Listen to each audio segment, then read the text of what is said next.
Olá, povo de Deus! Estamos iniciando a nossa live das 20 horas em ponto. Nós estamos estudando o livro do Apocalipse. Estamos no módulo de número 8. Esta é a segunda parte, as nações. Irmão Paulo, seja bem-vindo. No módulo anterior, no primeiro módulo, nós falamos de como a primeira civilização foi constituída no planeta Terra. Ela se formou fora da presença de Deus, com a característica agropastoril, recreativa e também industrial. Depois veio o dilúvio, essa civilização, ela foi totalmente destruída, e Deus inicia uma nova jornada a partir de Sem, Cã e Jafé, que são os filhos de Noé. Quando Deus institui o caminho para a nova civilização, ele deu um regramento. Se alguém derramar o sangue do homem, pelo homem se derramará o seu, porque Deus fez o homem segundo a sua imagem. Gênesis, capítulo 9, versículo número 6. Isso significa que Deus tem um padrão para executar a sua justiça. Ele executa a sua justiça do homem através do homem. Esta é a forma clássica de Deus executar a sua justiça. Nós vimos isso na história de Noé, que ficou bêbado, e ao ele despertar, ele ficou sabendo que o seu filho Cã havia visto a sua nudez. Ele amaldiçoa Canaã, que é neto de Cã, que é filho de Cã, neto de Noé, e ele abençoa Sem, e ele abençoa Jafé. Observando que em Juízes capítulo 4, versículo 24, nós encontramos no livro de Juízes, Israel, os filhos de Israel, prevalecendo contra Jabim, que era rei de Canaã, até exterminar esse rei. E aí nós fizemos menção da palavra de Deus dada a Abraão, que na quarta geração haveria de ser enchida a medida da iniquidade dos amorreus. Vamos ver mais de perto a história dos cananeus. Eduardo e Renata, sejam bem-vindos. Vamos ver também a Canaã, os descendentes Sidom e Arvadeus, e depois vamos nos deter em Nírode. Os cananeus. Canaã, ele teve Sidom, Rete, Jebuseu, Amorreu, Girgazeus e Reveus, Arqueus, Sineus, Arvadeus, Zemareus e Ramateus. Estes eram os filhos dos cananeus. Quando nós lemos Deuteronômio, vá junto comigo para Deuteronômio, capítulo de número 7, versículo 1 e 2. A ordem que Deus deu a Israel, em Deuteronômio, capítulo 7, versículo 1 e 2. Quando o Senhor teu Deus te introduzir na terra a qual passas a possuir, e tiver lançado muitas nações de diante de ti, os heteus, e os girgazeus, e os amorreus, e os cananeus, e os ferezeus, e os heveus, e os jebuseus, 7 nações mais numerosas e mais poderosas do que tu. E o Senhor teu Deus as tiver dado diante de ti para as ferir, olha a ordem. Dora, seja bem-vinda. totalmente as destruirás. Totalmente as destruirás. Não farás com elas alianças, nem terá piedade diante delas, nem contrairá matrimônio com os filhos dessas nações, não dará tuas filhas e teus filhos, nem tornarás as suas filhas para os seus filhos. Quando a gente lê a Bíblia, no Antigo Testamento, e cai num texto como este, sem entender o contexto, a gente fica sem entender como é que Deus pode ordenar Israel ir a uma terra, conquistar aquela terra, exterminando todas as nações daquela terra.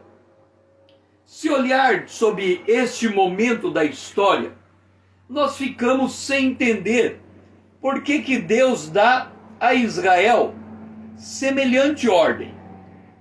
No entanto, quando nós lembramos que Canaã é descendente de Cã, que foi amaldiçoado por Noé, quando nós lembramos que estes aqui são os filhos de Canaã, os Sidom, Reveus, Arqueus, Sineus, Arvadeus, Zemareus, Ramateus, os nomes que estão aqui são os filhos de Canaã. Aqui aparece o nome dos ferezeus. Não há na linhagem daquelas 70 nações que nós vimos, nós não encontramos os ferezeus ali. No entanto, esses ferezeus podem ser os filhos dos Anaquins. Quando nós lemos, voltamos aqui em Deuteronômio, capítulo número 1. Deuteronômio, capítulo número 1, versículo 21 e 28. Deuteronômio. São essas palavras que Moisés falou a todo Israel. 1, 28. Vamos ver se está aqui no 28. Para onde subiremos? Nossos irmãos fizeram com que se derretesse o nosso coração, dizendo: maior e mais alto do que nós é este povo. As cidades são grandes e fortificadas até os céus, e também vimos ali os filhos de Anaquins. Anaquins eram descendentes dos filhos de Deus que coabitaram com as filhas dos homens. E nós colocamos de que os filhos de Deus eram anjos que, coabitando com as filhas dos homens, geraram uma raça que não tinha direito à salvação, a raça dos Anaquins. Por outro lado, nós temos que recuar a história e lembrar que quando Deus falou com Abraão, ele disse: olha, a terra de Canaã eu vou dar a vocês. Só que antes disso acontecer, vocês vão ter que se retirar da terra, porque nessa terra mora os filhos de Canaã, estas nações que estão aqui citadas, e eles vão permanecer até que a medida da iniquidade deles seja completada.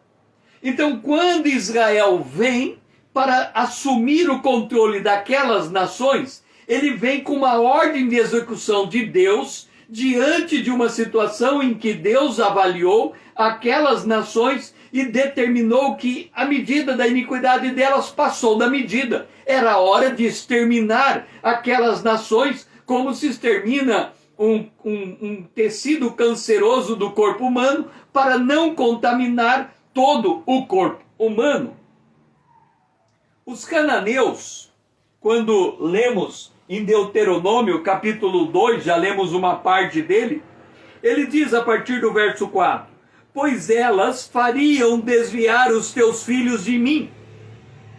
Entenda, esse desviar os filhos de Deus, da presença de Deus, para servir a outros deuses, e a ira do Senhor se acenderia contra vós outros, e depressa vos destruiria. Entenda, quando nós falamos de sair da presença de Deus e seguir outros deuses, o que se pensa normalmente é que a pessoa escolheu um estilo de vida que não diz respeito a Deus, ela não quer saber de Deus, ela vive a sua vida normal, no dia a dia. Só que a geração anterior ao dilúvio procurou viver essa vida. Ela viveu uma vida, construiu uma civilização fora da presença de Deus. E qual foi o resultado? O pensamento deles era só má continuamente.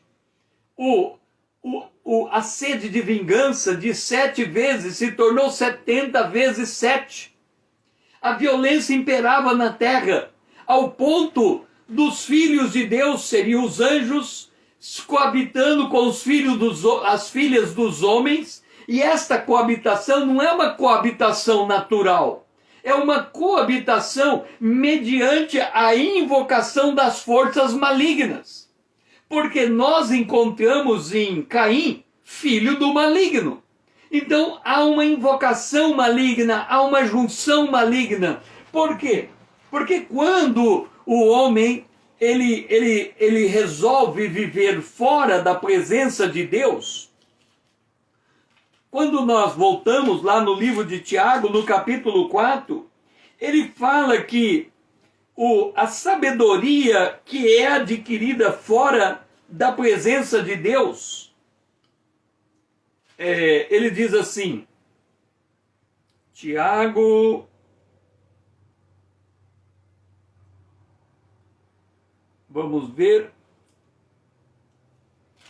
Tiago capítulo 3, Tiago 3, ele diz assim, que a sabedoria que não desce lá do alto, ela é, em primeiro lugar, terrena. O que significa adquirir uma sabedoria terrena?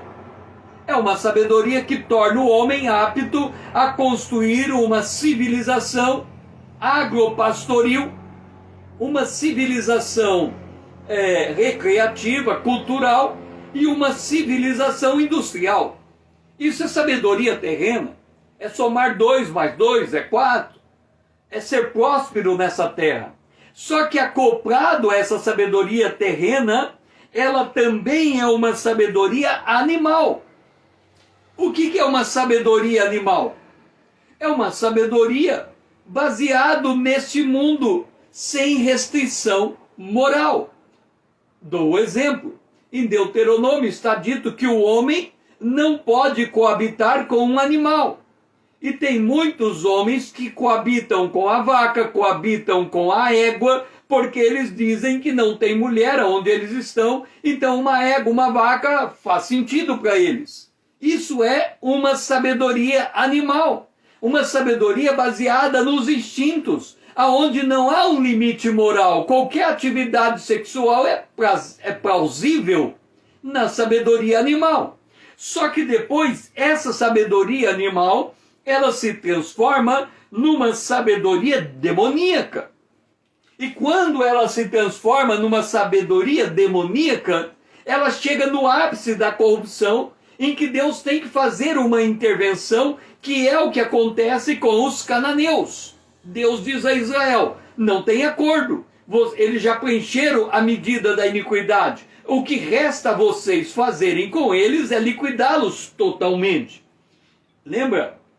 Em Deuteronômio, capítulo 7, no versículo 25, Deuteronômio, é bom você acompanhar a leitura na sua própria Bíblia, Deuteronômio 7, 25, as imagens de escultura de seus deuses queimará, a prata e o ouro que estão sobre eles não cobiçarás, nem os tomará para ti, para que te não enlace neles, pois são abominação ao Senhor, seu Deus. E Deuteronômio, capítulo 12, versículo 31, 12, 31, diz, não farás ao Senhor teu Deus, porque tudo o que é abominável ao Senhor e que ele odeia fizeram eles, a seus deuses. Pois até os seus filhos e suas filhas queimaram aos seus deuses. Eles ofereciam sacrifícios com carne humana. Este era o nível que chegou os cananeus, quando a medida da iniquidade alcançou o ápice. Levou 400 anos para chegar naquele ponto. E quando Deus envia Israel, é para liquidar com essas nações. Mas observa que Israel não cumpriu a ordem a contento. Por quê? Israel, ele tinha que ocupar a terra. Ele não podia conquistar todas as nações da noite para o dia. Eles tiveram que vencer batalha após batalha. E essas nações que estavam ali, elas se armaram contra Israel. Uma delas chegou a enganar Israel e fazer um acordo. E Josué se deixou enganar naquele acordo e teve que manter aquela nação viva.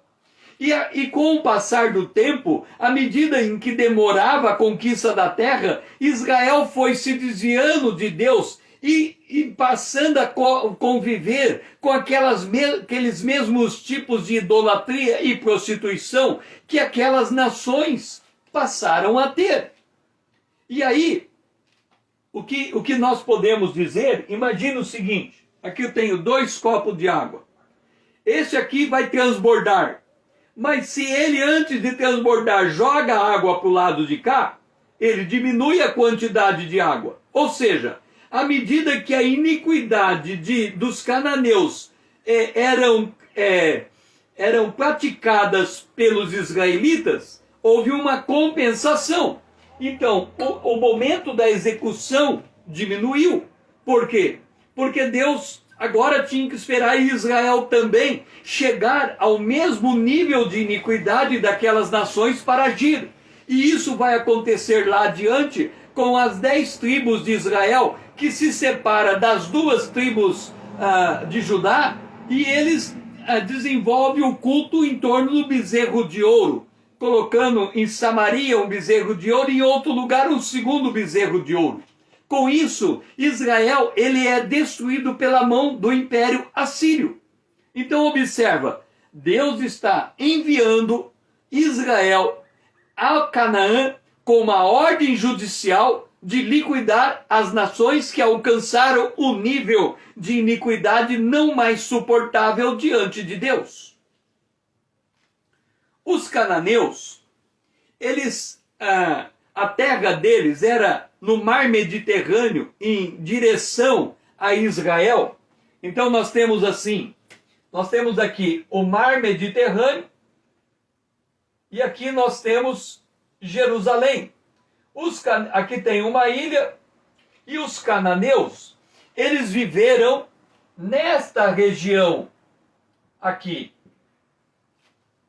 Esta era a terra dos cananeus. Os limites dos cananeus, conforme Gênesis capítulo 10, verso 19, foi de Sidom, indo para Gerar, indo para Gaza, indo para Sodoma e Gomorra, indo para Adimá, Zeboim e Laza. Quer dizer, os cananeus, eles foram vizinhos de Sodoma e Gomorra. Cananeu significa dobrar o joelho, humilhar, vencer, rebaixar, sujeitar, subjugar, humilhar, subjugar. Os cananeus, eles foram depois renomeados como sendo os povos fenícios. Então, aqui nós temos o povo cananeu,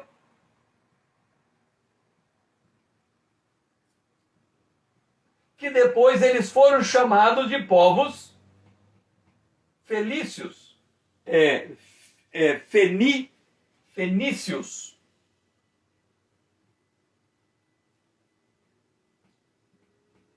Os cananeus, chamado também os povos fenícios. Por quê? Fenício significa vermelho escuro. Provavelmente um nome derivado do tecido de cor púrpura da região. Então eles foram conhecidos como fenícios. Sidom, que é desde Sidom, o limite dos cananeus, Sidom, ele foi o primeiro filho de Canaã, nome também da cidade mais antiga da Fenícia. Então, esta foi a região aonde os cananeus habitavam. Então, quando Israel sai do Egito, ele vai em direção à terra de Judá, da Palestina, de Canaã, ele vai em direção a essas 7 grandes tribos que ali estavam.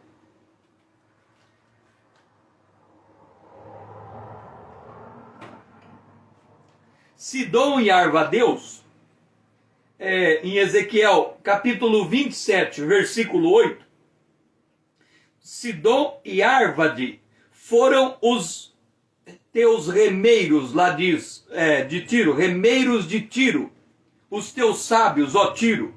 Quer dizer, este povo chamado Sidom e Arvadeu era um povo que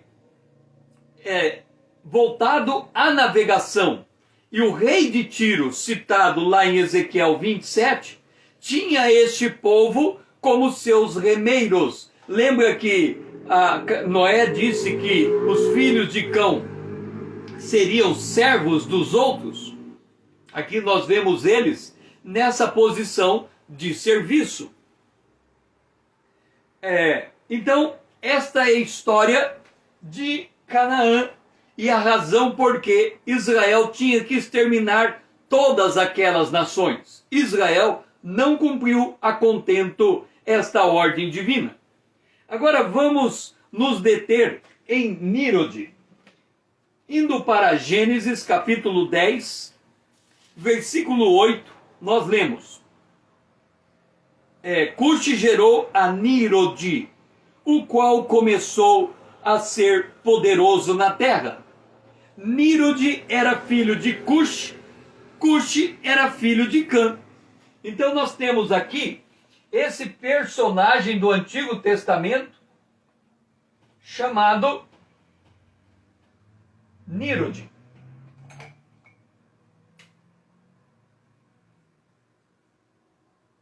Chamado Nírode.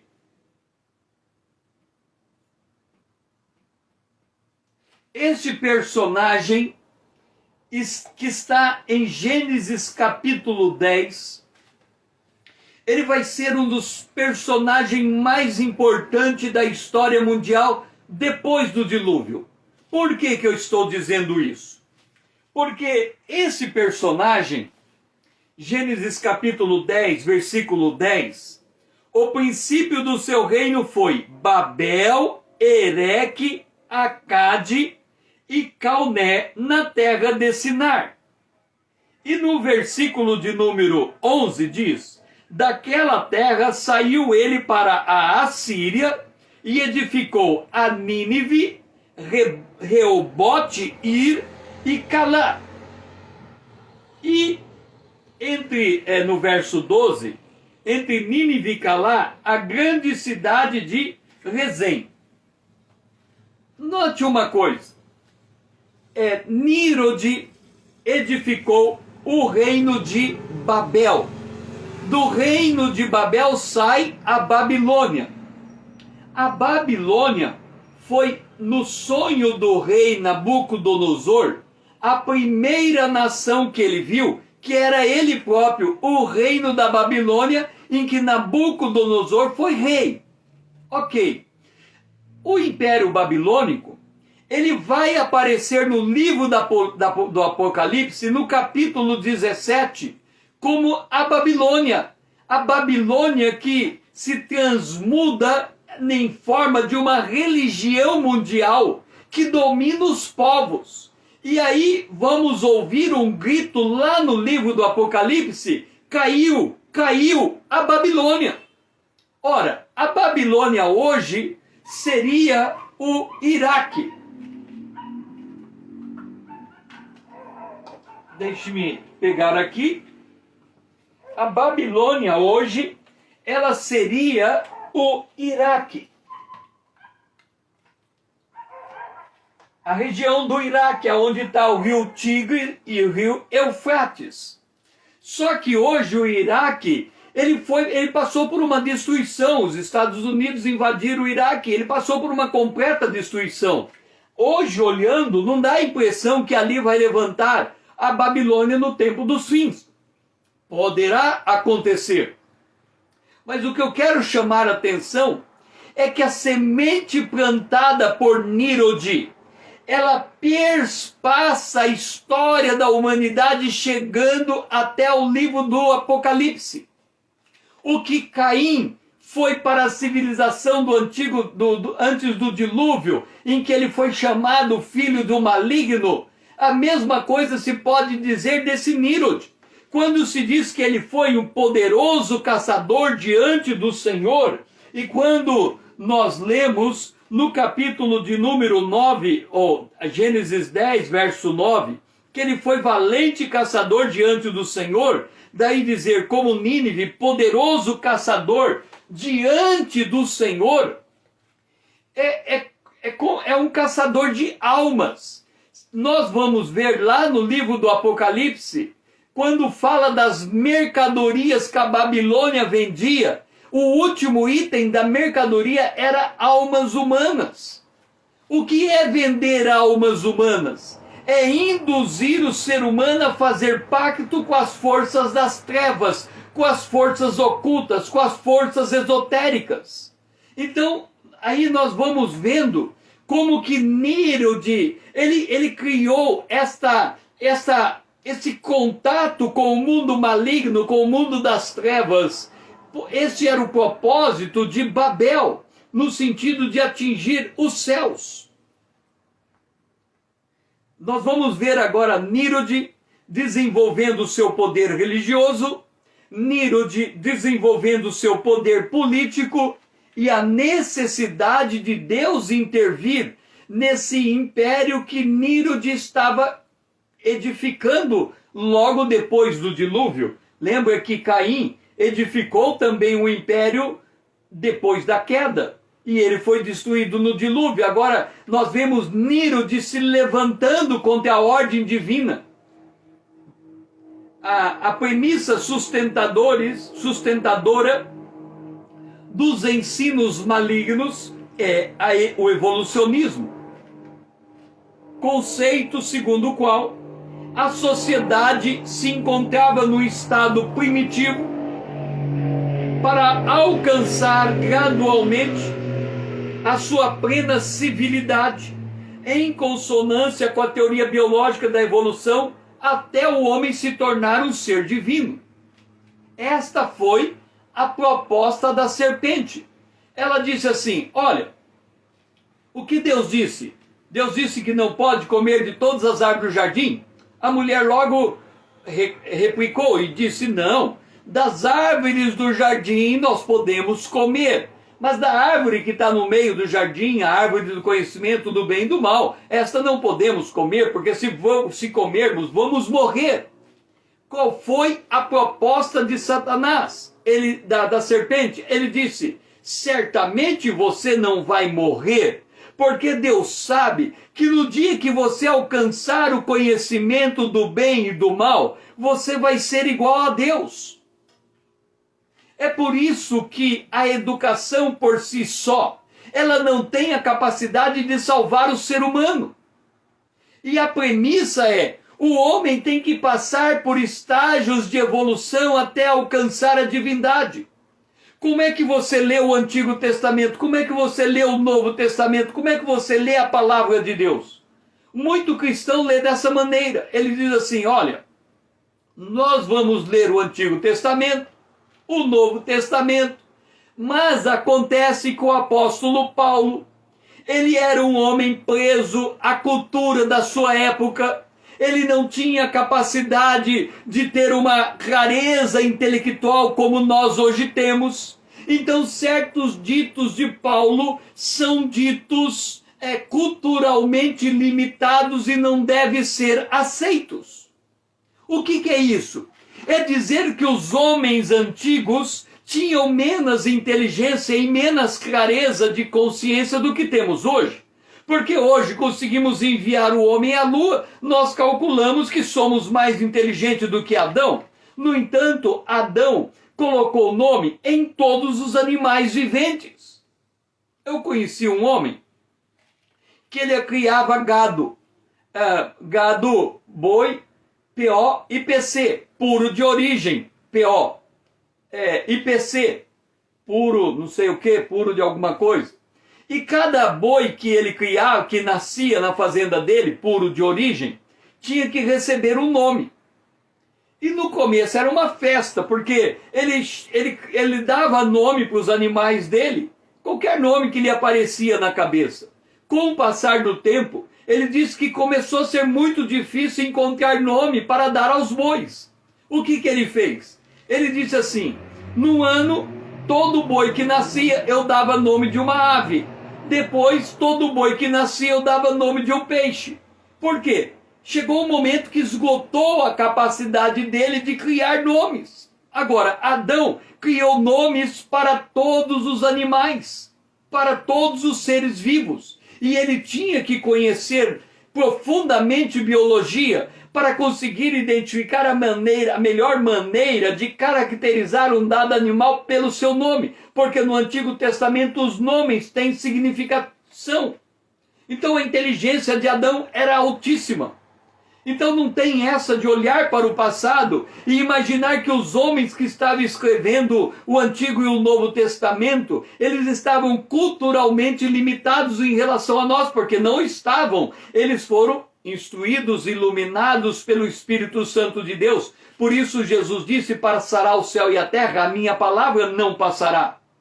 Mas Satanás, sim, colocou isso de que nós temos necessidade de crescer em conhecimento para ser alguém na vida.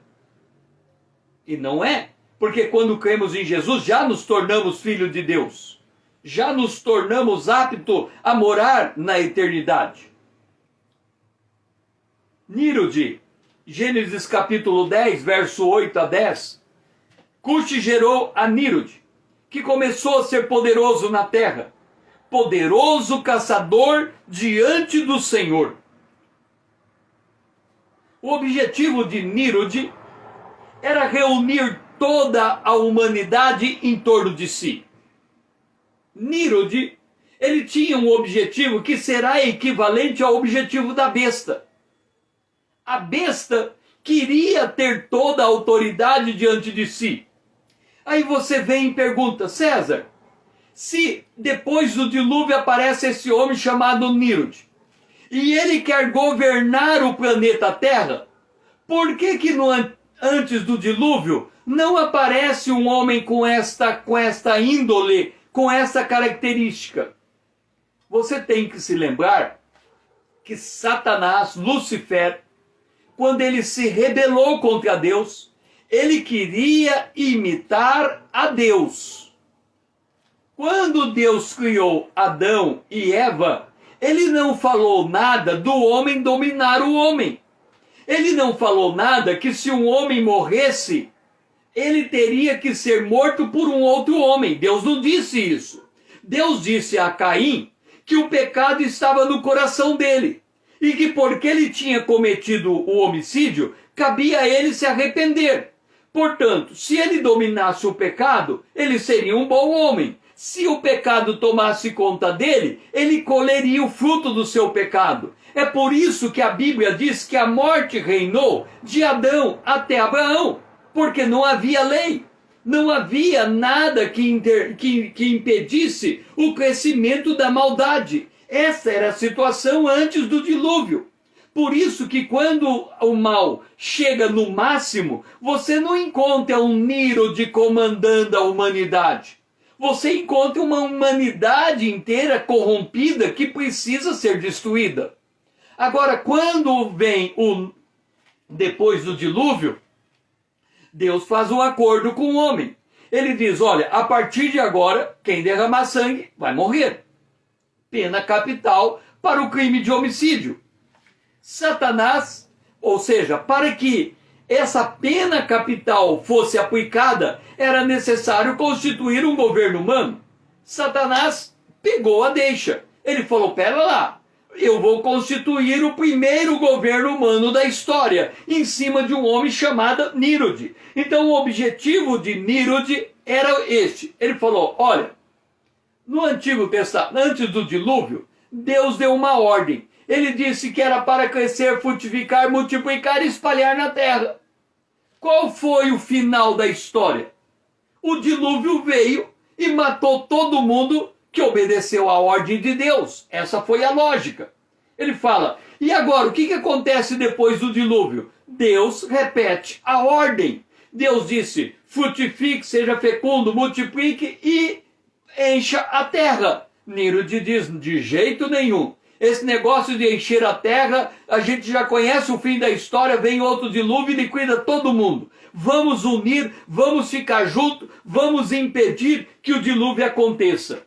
Assim, ele estava querendo se livrar de uma possível repetição de um dilúvio. Mas Deus já havia dito a Noé que o dilúvio não mais aconteceria. Aí o que ele faz? Gênesis capítulo 11, o versículo de número 4.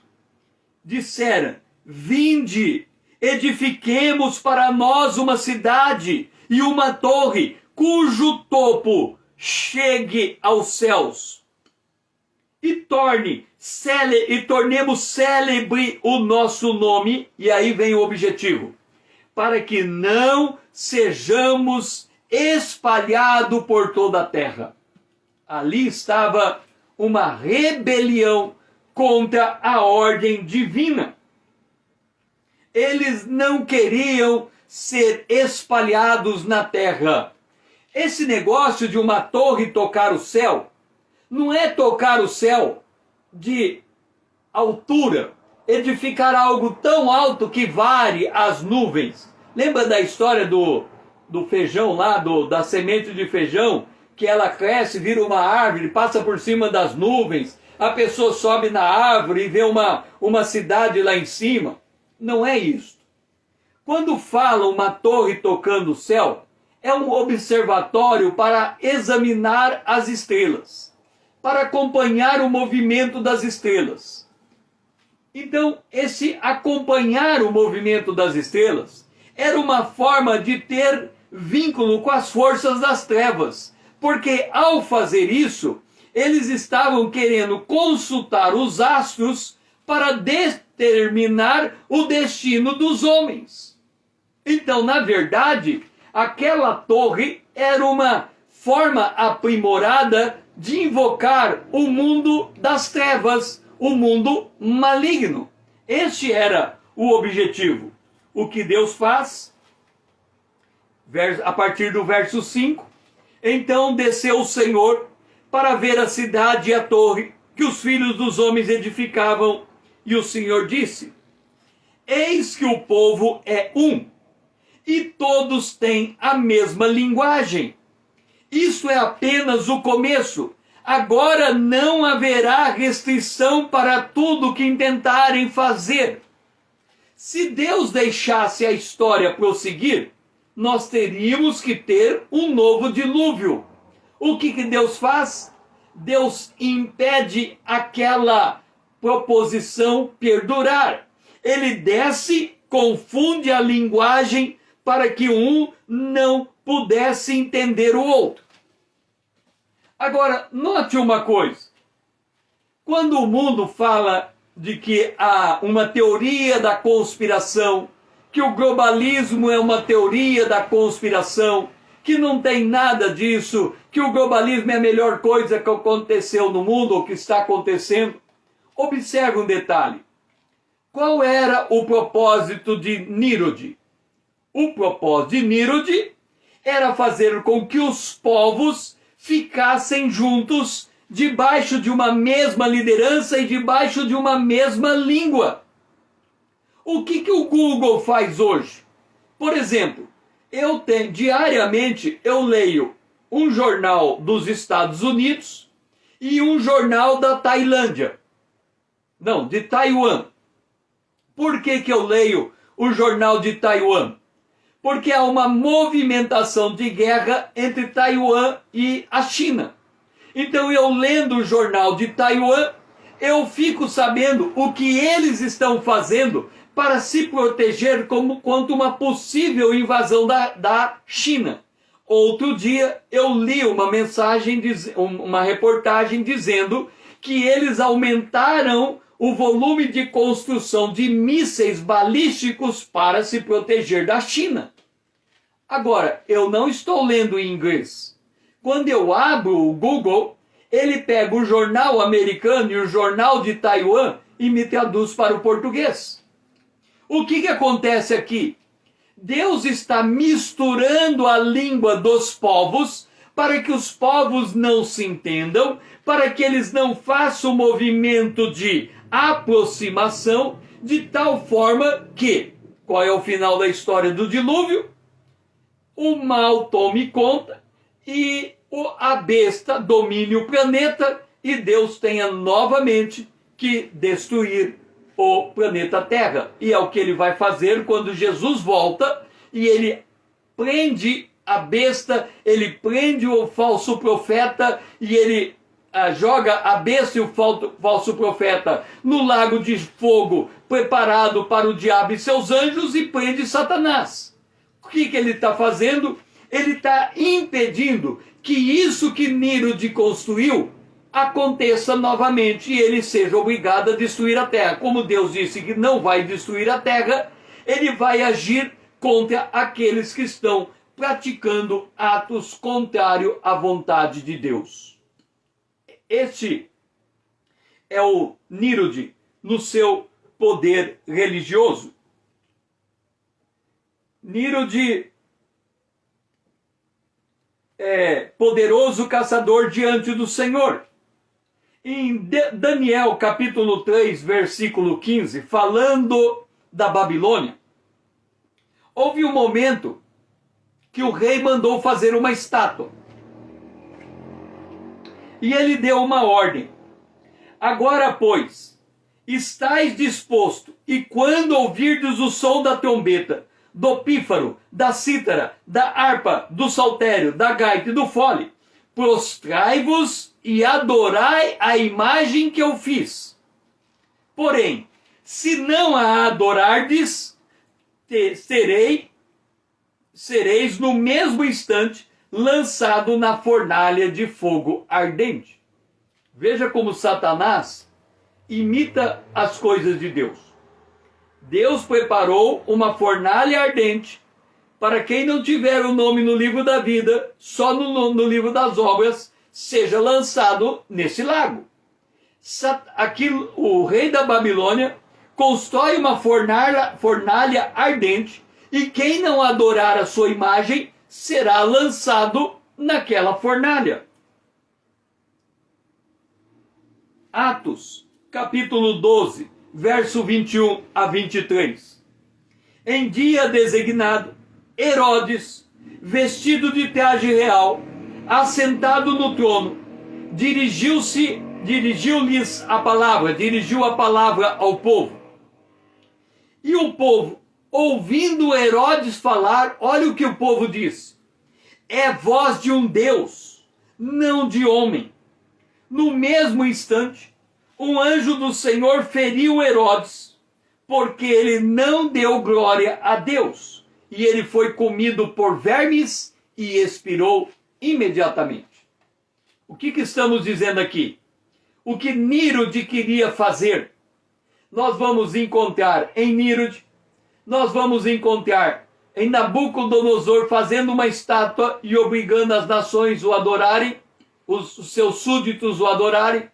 Encontramos em Herodes querendo ser visto como Deus, e vamos encontrar na besta, que vai ter a marca da besta, uma imagem, que quem não tiver aquela imagem também será morto. Então observa aqui o que Nirod tentou fazer do ponto de vista religioso. A semente está lançada e vai perdurar até a volta de Jesus. Apocalipse capítulo 13, versículo 8.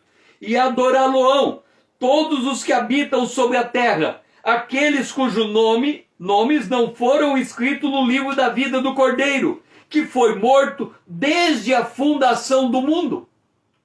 Observa a malignidade de Nirod. Porque lá Nabucodonosor, lá na época de Jesus, lá no final dos tempos, na época da besta, o mesmo princípio de querer fazer tudo convergir no poder de um único homem. E o poder político? Nirod, ele era um poderoso caçador diante do Senhor. Ele teve um reino. O reino foi Babel, Ereque, Acabe, Calné, da terra de Sinar. E até Nínive ele construiu. E aí, quando nós olhamos esse reino chamado Babel, lá na frente com Nabucodonosor, olha o que Daniel diz, interpretando a visão de Nabucodonosor daquela grande estátua que a cabeça era de ouro. Ele diz: Tu, ó reis, rei dos reis, a quem o Deus do céu conferiu o reino, o poder, a força e a glória, a cujas mãos foram entregues os filhos dos homens, onde quer que eles habitem, e os animais do campo e as aves do céu, para que dominassem sobre eles. Tu és o cabeça de ouro. Agora, olha lá no Apocalipse, capítulo 17, o versículo 5.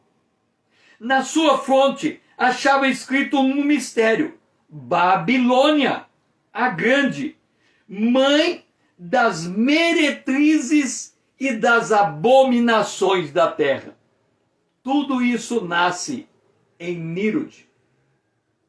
Nirod, poderoso caçador diante do Senhor. A semente dele, o legado dele, percorre os séculos. Esta forma ocultista de buscar o poder, a sabedoria que começa terrena, depois se torna animal e vira diabólica, estava em Nirod e segue nos governos humanos ao longo dos anos. Apocalipse, capítulo 12, o versículo 13. O grande dragão vermelho foi visto por João como tendo 7 cabeças e 10 chifres, e sobre as cabeças 10 diademas. Quem são os 10 chifres? Os 10 chifres são 10 reis, os quais ainda receberão reino, mas ainda não receberam reino, mas recebem autoridade como reis, com a besta, durante 1 hora. Esses têm um só pensamento e oferecem à besta o poder e a autoridade que possui. Chegará 1 hora que Satanás vai formar uma confederação de 10 nações na terra. Este será o ápice da preparação da semente do maligno, que começa em Caim, ela vai ressurgir em Nirod e chega ao final nessa frase: tem o mesmo intento, entregarão seu poder e autoridade à besta, e a autoridade da besta vem do grande dragão.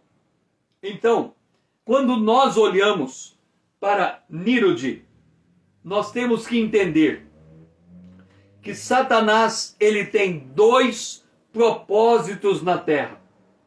Isso a gente vai ver nas cartas do Apocalipse.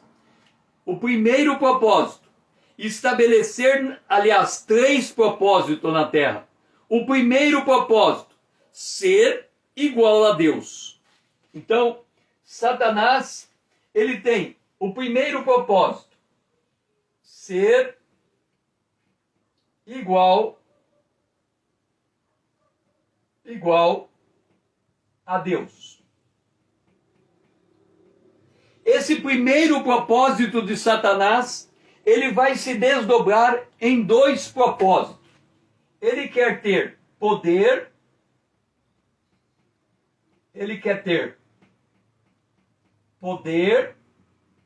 de natureza religiosa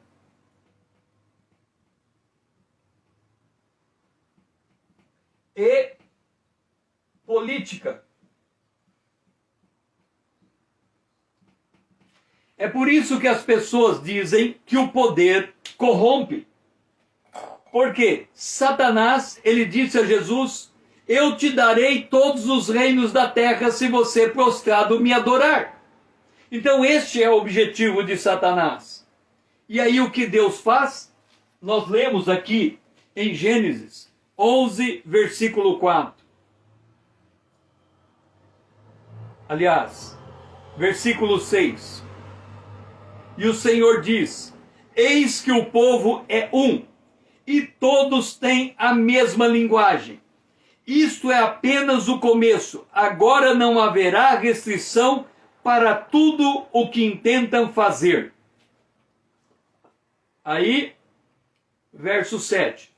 Vinde, desçamos e confundamos ali a sua linguagem, para que um não entenda a linguagem do outro. Destarte, o Senhor os dispersou dali, pela superfície da terra, e cessaram de edificar a cidade. Aqui, vamos voltar à ordem de Deus em Gênesis capítulo 9, verso 7. Sede fecundos, frutificai, povoai a terra e multiplicai-vos nela. Eu quero que você observe uma coisa muito importante.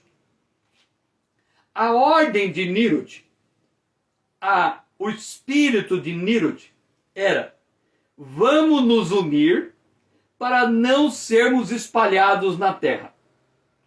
Se nós fizermos uma comparação com Nirod e com o espírito do globalismo, qual é a ideia do globalismo?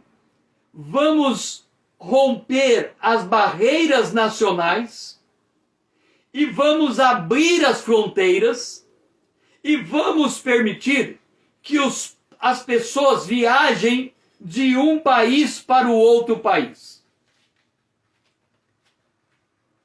Há muitos anos atrás, eu vi um estudo sociológico da globalização dizendo o seguinte: um dos efeitos da globalização, quando você tem essa capacidade de viajar de um lugar para o outro, é que você perde as suas raízes. Quando nós falamos de raízes, nós falamos de perder a sua família, ou perder os seus laços familiares.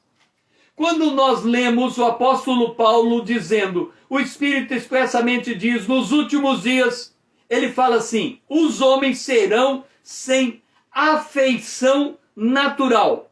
Eles perderão a capacidade de viver em família. À medida em que o globalismo aumenta, à medida em que o homem vai se desarraigando da sua família, da sua cultura e tornando um cosmopolitano, uma pessoa de muitas culturas, aceitando muitas culturas, ele vai se liberalizando. E à medida que ele vai liberalizando e que essas barreiras elas são rompidas, o homem, ao invés de se tornar melhor, se torna pior. Sabe aquela ideia do indivíduo que ele quer fazer algo contrário à lei divina? E ele fala assim: aqui na minha cidade não dá para fazer, eu vou mudar para bem longe, aonde ninguém me conhece, lá eu vou ser quem eu quero ser. Esta noção de que ele indo para longe, ele está fora dos olhos da sua família e ele pode ter o tipo de vida que bem lhe apetece, faz parte desse conjunto de coisas que rompe a lei divina. Ele diz: Deus quer que a gente espalhe, vamos nos unir. E aqui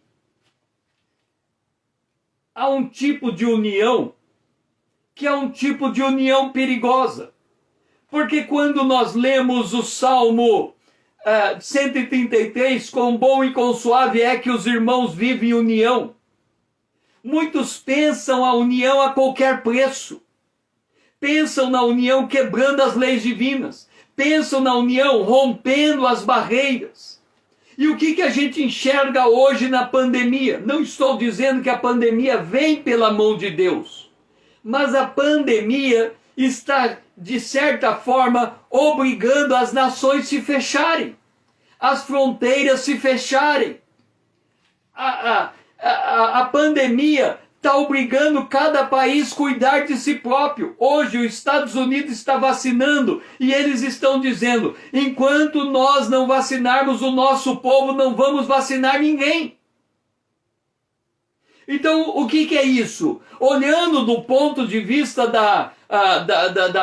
do egoísmo, você vai dizer: mas esse povo que é rico devia vender vacina para os outros e não vacinar o seu povo. Mas a Bíblia, no início, ela dizia que era para cada povo viver no seu canto, na sua terra, na sua família, preservando a sua cultura, preservando. E quando essas coisas vão sendo rompidas, nós estamos caminhando para o espírito do anticristo. E a Bíblia diz, João falou, que o espírito do anticristo está presente desde a cruz, armando, articulando. E como é que ele faz isto? Ele faz isto porque ele tem a semente do maligno, porque ele encontra homens que pensam como Nírode, homens que manipulam governos humanos, homens que têm uma visão de mundo em que eles buscam dominar a raça humana. E que para que eles alcancem esse domínio, esses homens querem que as leis divinas sejam quebradas. Então, quando nós estudamos a palavra profética, nós temos que entender que nós somos como ovelhas no meio de lobos. Nós devemos ser prudentes como a serpente e devemos ser simples como a pomba. Uma coisa nós temos que entender é que a malignidade está correndo solta e que nem tudo é o que parece. Quando Salmo 2 se aplica e os homens se reúnem, a população vai à rua para obrigar o governo a fazer uma coisa. O Salmo 2 diz que os governantes rompem as leis divinas. É por causa desse espírito de Nírode que hoje, de forma global, a legislação está se voltando contra a cultura judaico-cristã. Está chegando um momento em que ser cristão é crime contra o Estado. Outro dia, eu vi que em um país, um pai chamou a sua filha, dizendo ela, ele foi preso por usar o pronome feminino na sua filha. Porque naquele país, cada um tem o direito de ser o que escolhe e o pai não pode declarar a priori o que ele quer que o seu filho seja. O homem foi feito à imagem de Deus. E lá em Gênesis, no capítulo 9, Deus estabeleceu uma ordem. O homem que matar o homem será morto, porque o homem é a imagem de Deus. Quando essa imagem é quebrada, quando a lei divina é quebrada, quando o propósito do homem é contrário aos propósitos divinos, o resultado é uma situação análoga à do dilúvio. É por isso que Jesus disse: os últimos dias serão como os dias de Noé. E por que eles serão? Começa aqui, na história que nós estamos lendo. Começa com Nírode, o homem que ousou se levantar contra a ordem divina. Satanás, a serpente, disse à mulher: se você comer, não vai morrer.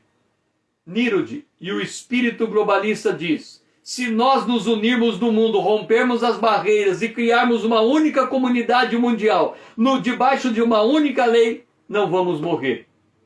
Está aqui o resultado. Foi muito bom ter você aqui junto comigo, irmão Paulo, Renato, Eduardo, Renata, Dora. Amanhã às 20 horas estaremos dando continuidade à parte 4 das nações.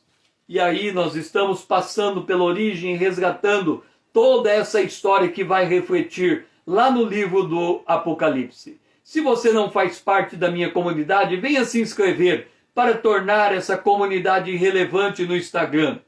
E marque o aviãozinho, todos os seus amigos e mande esse vídeo. Me ajude a acordar e despertar o povo de Deus para esta última hora. É só estruturado na palavra profética, com conhecimento de causa, com este nível de profundidade, nós poderemos saber com o que estamos tratando e qual papel nos ocupa exercer. Que o Senhor seja louvado, você tenha um restante de dia abençoado na presença de Deus e que nós possamos estar aqui amanhã às 20 horas em ponto, se o Senhor assim nos permitir. Que o Senhor seja louvado.